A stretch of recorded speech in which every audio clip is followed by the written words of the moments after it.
नमस्कार प्रणाम भैया लोग। हम राइटर धड़कन ने स्वागत करते हैं हमेशा की तरह रहुआ लोग के अपन यूट्यूब चैनल में। तो हाँ भी आज रहुआ लोग खातिर हम लेके आ रहे हैं अवधेश प्रेमी जी के ट्रैक पे बहुत ही बम्पर बवाल मैटर भैया लोग, बहुत ही धमाका सॉन्ग बा भैया लोग। जे अवधेश प्रेमी जी के गाना मार्केट में बहुत बवाल मचा होता, जे गाना के बोला सैया चश्मा वाला। तो हाँ भैया लोग यही धुन पाज रहुआ लोग खातिर बहुत ही धमाका सॉन्ग लेके आल बानी भैया लोग। लेडीज मैटर है, बहुत ही धांसू सॉन्ग बा। अगर वो अच्छा सिंगर बनी अच्छा से गाम तो मार्केट में बहुत अच्छा रिस्पांस लिया भैया लोग। तो हाँ भी एक बताओ कहल चाहता नहीं, अगर वो सिंगर बनी सिंगर बनल चाहता नहीं तो हमारे चैनल से जुड़ जाए, कैसे कि सिंगर से रिलेटेड वीडियो लेके आते रहे नहीं। गाना कैसे लिखल जाला, गाना में तुकबंदी कैसे मिलावल जाला, सब बतावे नहीं। डेली नया नया सॉन्ग रहुआ लोग खातिर लेके आते रहे नहीं। तो हमारे चैनल का सब्सक्राइब कर लिया, बेल आइकन कॉल करके घंटी के प्रेस कर दी। तो चलिए लोग बिना स्किप के वीडियो के स्टार्ट करल जाओ। तो चलिए लोग पहले रहुआ लोग एक नज़र पढ़ के बता दी, बाद में डेमो गा दें भैया लोग। तो चलिए लोग स्टार्ट करल जाओ। कैसे कहीं सखी सैया के बतिया कैले बाराते घोटाला। ये दोबारा ही भैया लोग, फिर से सखी कहलो ना जाला। इहो दोबारा ही, फिर से देखे ना पियावा ऊंचा खाला, सखी कहलो ना जाला। तनको दर्द ना सहाला, सखी कहलो ना जाला। ये दोनों एक बार आई भैया लोग। तो चलिए लोग रहुआ लोग डेमो गा के सुना दे, स्पष्ट हो जाए भैया लोग। तो चलिए लोग स्टार्ट करल जाओ।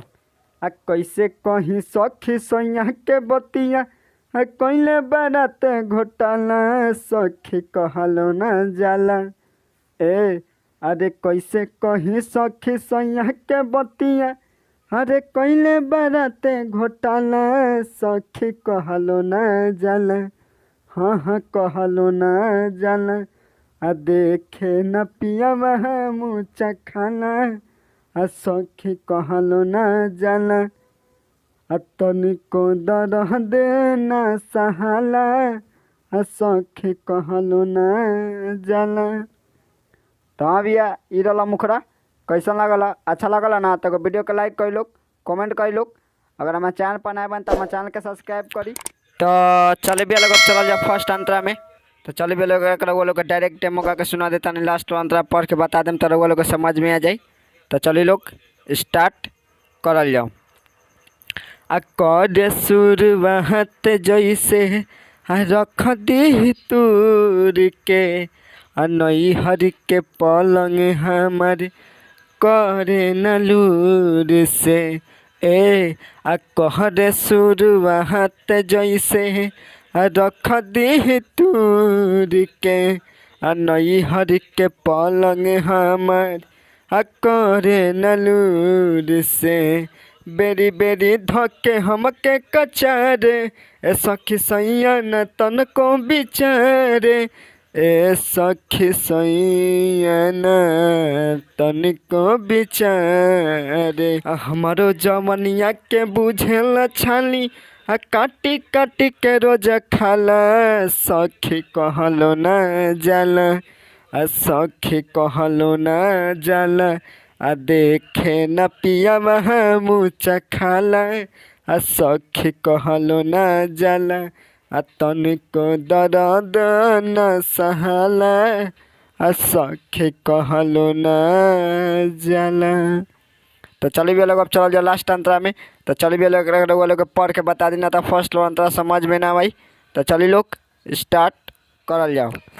सुते ना बहरा कबो सखी रे छोड़ के, परती जवनिया के रख देता कोर के। ये दोबारा ही भैया लोग, फिर से सखी रे आम जैसे रख देता चेस के। ये एक बार आई भैया लोग, फिर से कैसे बताई सखी धड़कन धनेश के। ये दोबारा आई भैया लोग। आज जौन धड़कन धनेश नाम भाई हमरे नाम है भैया लोग। ये नाम हटा हम लोग, एमें आउ नाम बा हटा दम लोग, कोनो दिक्कत नहीं है, याद रहे ये नाम ना हटे के चाहिए। तो चलिए लोग स्टार्ट करल जाओ। फिर से सूरज हरिंदर के करी कमाना, कैसे कहीं ना कहाला, सखी कहलो ना जाला। ये एक बार आई भैया लोग, आई सखी कहलो ना जाला। ये दो बार आई रउआ लोग याद रखें हम लोग। फिर से देखे ना पियावा ऊंचा खाला, सखी कहलो ना जाला। तनको दर्द ना सहाला, सखी कहलो ना जाला। तो रउआ लोग ध्यान से देख लेम लोग और समझ हम लोग। फर्स्ट मंत्र में भी ऐसा ही रही। तो चलिए लोग रउआ लोग डेमो गा के सुना दे, समझ हम लोग भैया लोग। तो चलिए लोग डेमो गा के सुना दे, स्पष्ट हो जी भैया लोग। तो चलिए लोग स्टार्ट करल जाओ। असुहते न बहरा कबो सखी रे छोड़ के परती जमहनिया के रख देता कोड़ के। असुते न बहरा कबो सखी रे छोड़ के परती जमहनिया के रख देता कोड़ के। सखी रे आम जैसे रख देता चेस के कैसे बताई सखी धड़कन धने सके। कैसे बताई सखी धड़कन धने सके। सूरज हरिंदर के करी कमान कैसे कहीं न कहला सखी कहलो न जाला।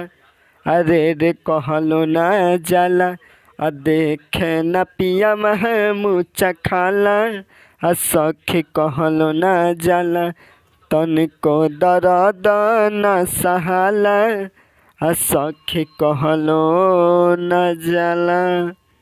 तो उम्मीद करता हूँ भैया लोग रउआ लोग का सॉन्ग अच्छा लगल तो वीडियो को लाइक कर लो, कमेंट कर लो, शेयर कर लो भैया लोग। अगर हमारे चैनल पर नया बता हमारे चैनल के सब्सक्राइब करी। फर्स्ट वाला मुखड़ा लास्ट में रही भैया लोग, रउआ लोग डाल देम लोग। हम ना डालने के वीडियो बहुत ज़्यादा लंबा हो जाए तो रउआ लोग डाल देम लोग और रउआ लोग ध्यान से देख लेम लोग। तो चलिए मिला अगले वीडियो में, तब तक बाय, जय हिंद।